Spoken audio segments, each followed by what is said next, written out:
Assalamualaikum warahmatullahi wabarakatuh. Saya di sini akan menganalisa saham PT Daya Mitra Telekomunikasi Tbk dengan kode saham MTEL atau MTEL. Sebelum saya membahas tentang analisa saya, alangkah baiknya saya memperkenalkan diri terlebih dahulu. Perkenalkan, nama saya Akbar Tri Febrilian dengan NPM 22001081389.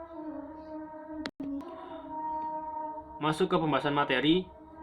Sebelum saya membahas tentang teknik fundamental dan teknikal yang telah saya lakukan untuk menganalisa saham MTEL atau MTEL, saya akan menjelaskan profil perusahaan dari PT Daya Mitra Telekomunikasi Tbk ini.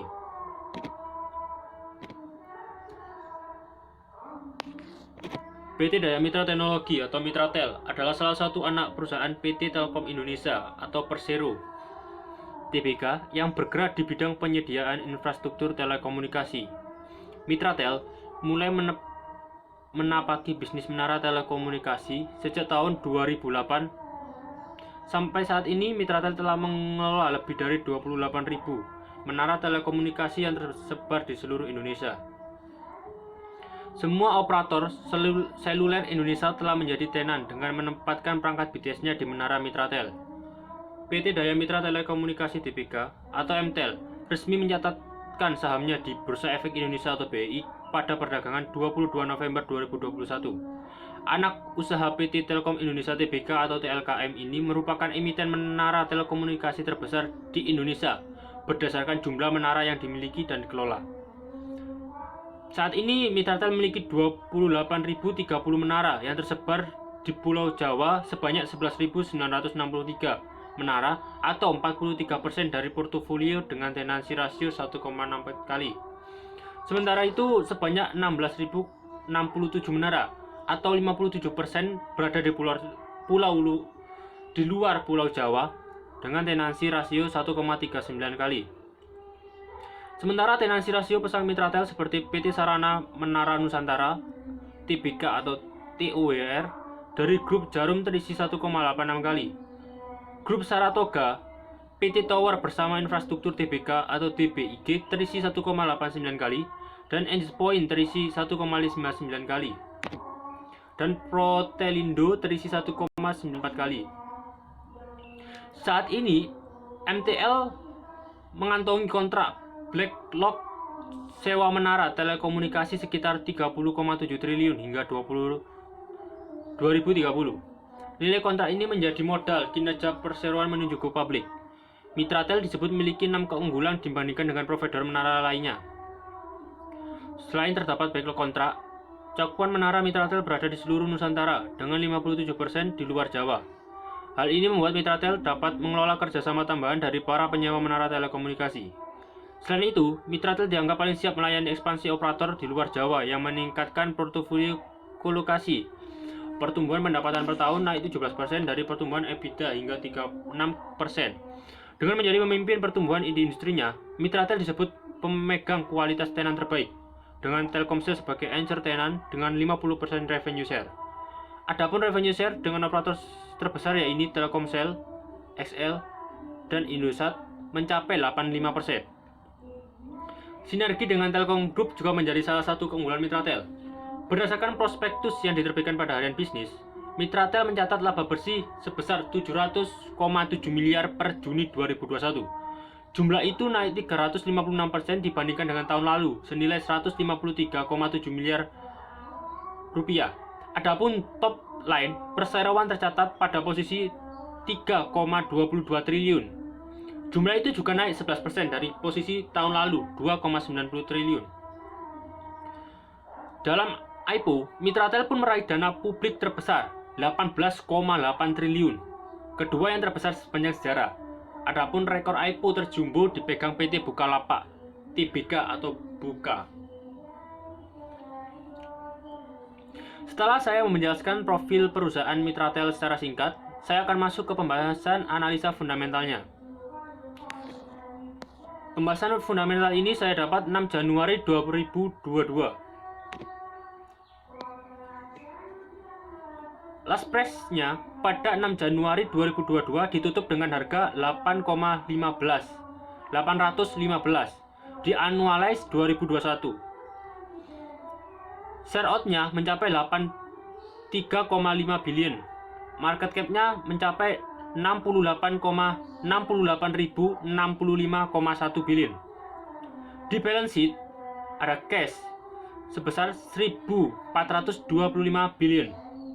Ada total aset sebesar 32.255,4 billion dengan short term debt-nya 7.118,4 billion dengan long term debt-nya 11.453,1 billion.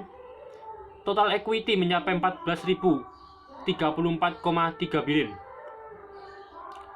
Saya menggunakan data annualize 2021. Jadi di income statement-nya ada revenue dengan nilai 6.453,6 billion. Di gross profit ada 3.171,4 billion. Di operating profit ada 2.704,5 billion. Di net profit ada 1.401,5 billion. Di EBITDA ada 2.704,5 billion. Di internet expense ada 0. Di rasio ada IPS 16,78 per 48,57 kali. BVPS ada 168,04. PBV ada 4,85 kali. ROA 4,34%. Di ROE 9,99%. Di EV per EBITDA ada 31,51. Debt per equity ada 1,32. Debt per total cap ada 0,57, debt per EBITDA ada 6,87 dan EBITDA per internet expense ada 0.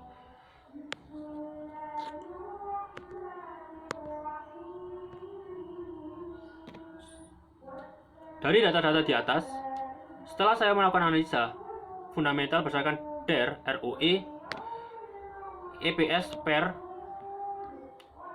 PBV, saya mendapatkan hasil berikut. Yang pertama di DER atau Debt Earning Ratio. Dari DER yang ditunjukkan di laporan keuangan MTL dapat dilihat kurang bagus karena perbandingan antara debt dan equity-nya sampai di bawah 1. Sampai di atas 1 yang menunjukkan angka 1,32. Artinya, hutang yang dimiliki MTEL atau Mitratel lebih besar dari ekuitasnya. Dan jika kita lihat hutang terbanyak yang mendekati ekuitasnya adalah hutang jangka panjang yang mencapai 11.453,1 dengan ekuitasnya hanya 14.034,3. Dengan demikian, MTEL atau Mitratel masih memiliki tanggungan atau tanggung jawab untuk membayar hutang jangka panjangnya yang harus dilunasi beserta bunganya. Dari data dari ini, apa yang saya dapat artinya bahwa Mitratel tersebut masih harus memiliki tanggungan hutang yang harus dibayarkan, sehingga apabila terjadi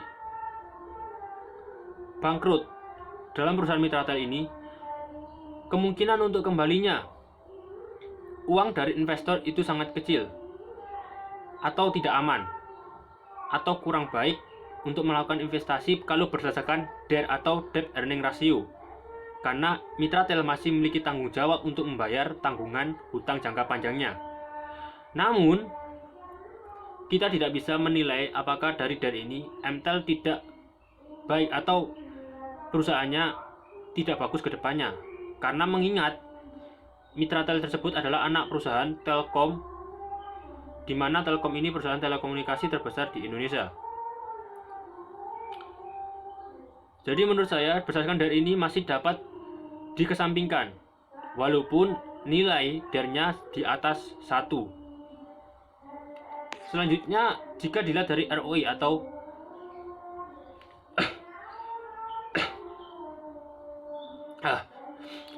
jika dilihat dari ROE atau Return of Equity, dari sisi ROE MTL yang dapat dilihat bahwa yang berada di laporan keuangan hanya 9,99%, di mana ini tidak terlalu bagus karena ROE yang bagus terdapat dinilai di atas 20%.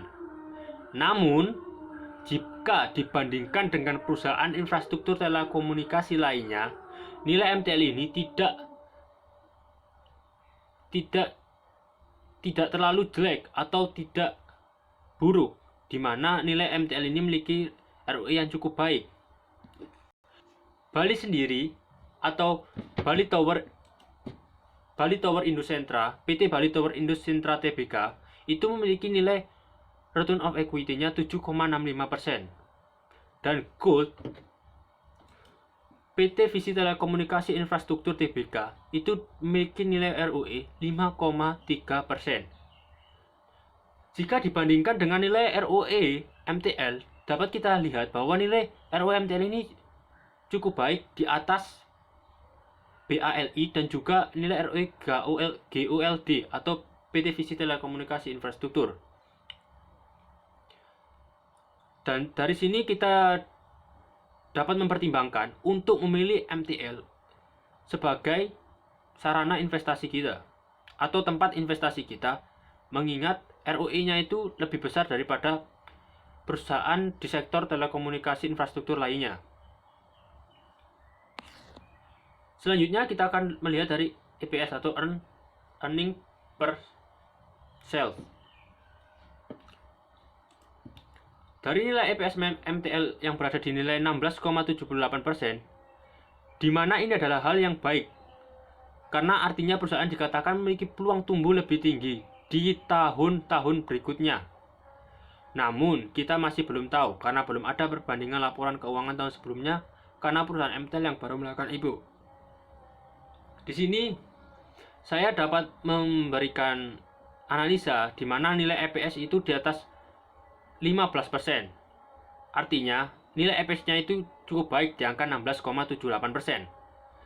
Namun, kita masih belum tahu karena belum ada perbandingan laporan keuangan tahun-tahun sebelumnya, sehingga kita belum dapat mempertimbangkan growth EPS-nya itu apakah baik atau tidak.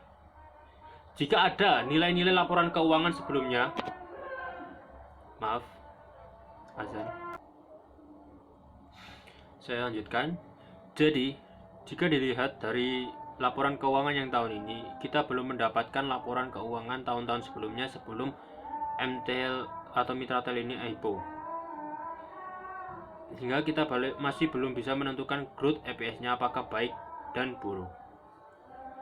Selanjutnya dari PER atau Price to Earning Ratio, saham MTEL dapat mencapai 48,57 kali di awal pembukaan atau IPO. Tapi itu dapat terjadi karena bersarnya antusias investor karena salah satu anak perusahaan raksasa telekomunikasi melakukan IPO. Dapat dilihat dari nilai PER-nya sendiri itu sampai 48,57 kali di atas 10. Artinya itu kurang baik atau harganya tidak mendapat harga normal. Sama seperti BV-nya atau price to book value-nya, harus diakui harga saham MTEL tergolong mahal dibandingkan dengan saham-saham lainnya yang satu sektor dengan MTEL. Seperti tadi ada PT Bali Tower Sentra dan juga ada PT Visi Tower Indo.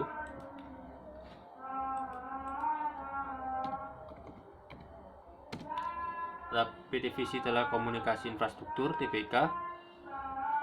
Jika PBV MTEL di awal itu mencapai 4,85 kali dari harga seharusnya, ini menyebabkan kekhawatiran akan menurunnya harga MTEL ke harga ASI sampai 1,2 kali dari harga wajar di tahun ini. Namun, ini tetap bisa menguntungkan jika ekuitas perusahaan akan bertambah. Jadi maksud saya begini, jika harga MTEL IPO sampai 4,85 kali di harga wajar sehingga sekarang di harga 815, apabila menurun ke sampai harga 2 kali dari harga wajar, namun book value-nya atau ekuitasnya itu bertambah, maka itu tidak akan mempengaruhi terlalu banyak. Jadi menurut saya mempertimbangkan bahwa misalnya MTEL akan berkembang di tahun depan, maka PBV ini dapat dikesampingkan. Itulah menurut saya penjelasan tentang analisis fundamental yang saya lakukan terhadap PT Daya Mitra Telekomunikasi atau Mitratel atau dengan kode saham MTEL. Selanjutnya saya akan menganalisa secara teknikal dari chart candlestick saham PT Daya Mitra Telekomunikasi ini.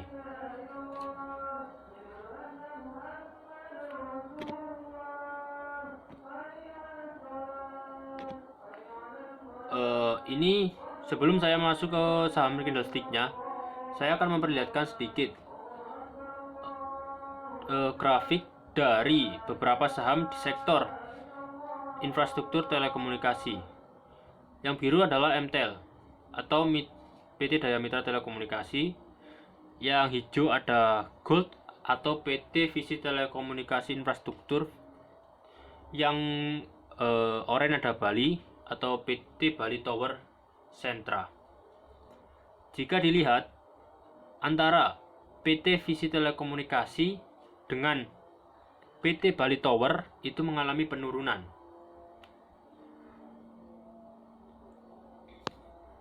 Itu mengalami penurunan hingga 8% dan Bali 11%. Sedangkan PT Mitratel sedang mengalami tren naik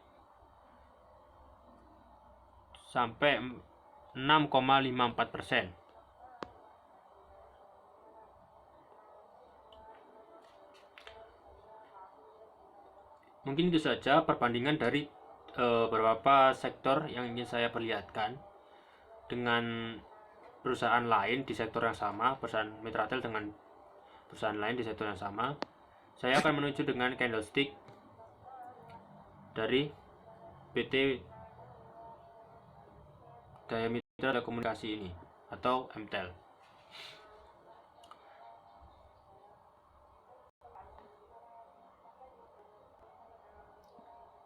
Di sini dapat kita lihat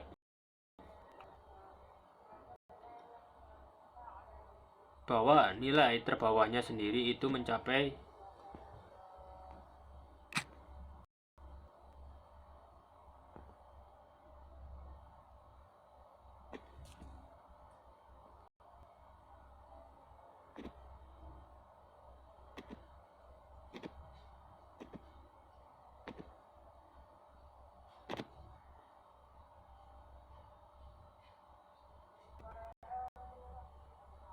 Baik, saya lanjutkan. Berdasarkan candlestick ini, saya telah menempatkan garis support dan resisten pada grafik tersebut. Di sini saya menaruh saya menaruh garis supportnya di angka 760 atau di harga 760 mengikuti batas yang ini.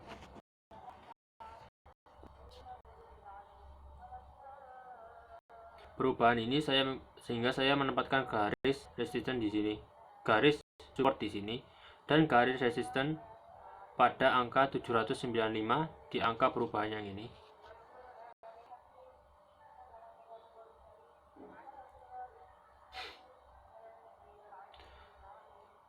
Jika kita lihat pada bukaan IPO tanggal 22 November 2021, saham MTEL mengalami penurunan yang sangat signifikan atau kegagalan saat IPO. Di hari selanjutnya harga saham ini mengalami kenaikan dengan harga buka di 765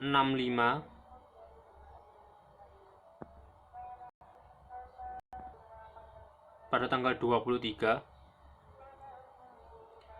dan mengalami penurunan tapi tetap pada garis resisten yang telah ditentukan.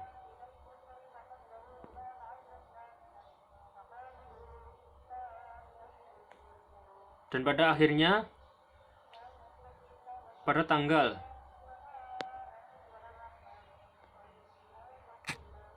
28 Desember 2021 saham dari Daya Mitra Telekomunikasi ini berhasil menembus garis resisten yang setelah saya tetapkan di angka 795 ini. Alhasil saya dapat menetapkan bahwa sekarang saham dari MTEL ini mengalami tren naik.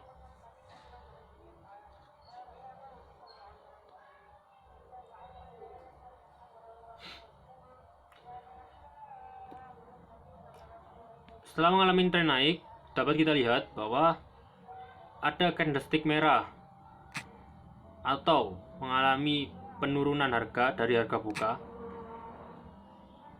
pada tanggal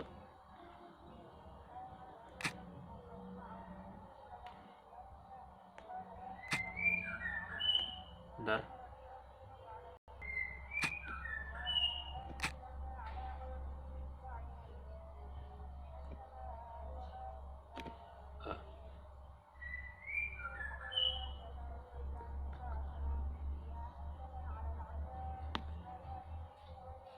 Bisa dekatkan dulu ya.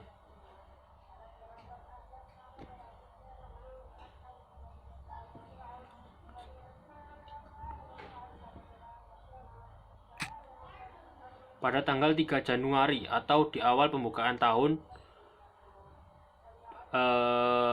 pembukaan awal tahun baru bagi saham. Pasar saham pada tanggal 3 Januari mengalami penurunan dari harga bukanya sampai di titik 820.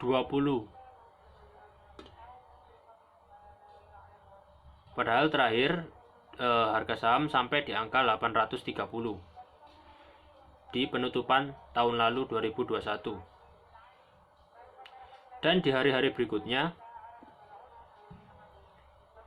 dapat kita lihat di candlestick ini bahwa saham MTEL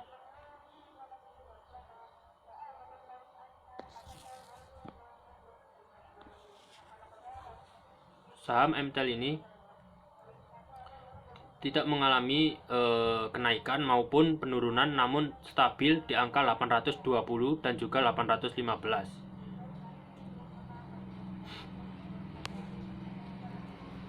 Itulah pergerakan pasar saham pada pada candlestick beberapa hari yang lalu, mulai IPO sampai sekarang ini. Dan jika saya sarankan untuk melakukan jika melakukan pembelian seperti saya pada angka 800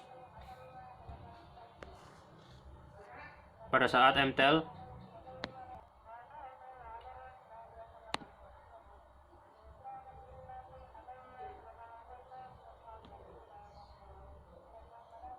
itulah tadi grafik saham candlestick dari perusahaan Mitratel. Dan jika saya sarankan untuk beberapa hari atau minggu ke depan, perusahaan Mitratel kurang cocok untuk dilakukan trading jangka pendek jika kita melihat candlestick 3 hari yang lalu.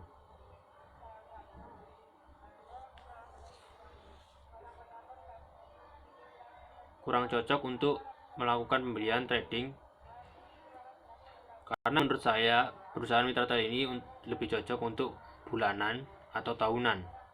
Dan jika ingin membeli, saya sarankan untuk membeli di harga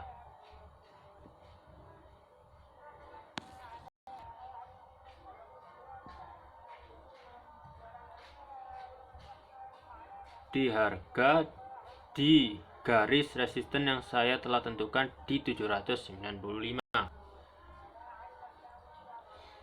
Apabila garis resisten ini ditembus ke bawah atau menjadi garis support ditembus ke bawah, maka jangan membeli terlebih dahulu.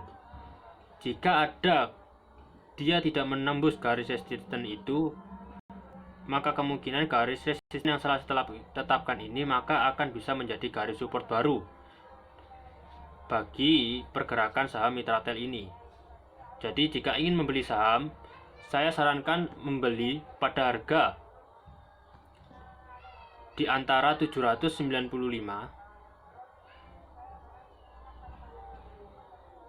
sampai 805.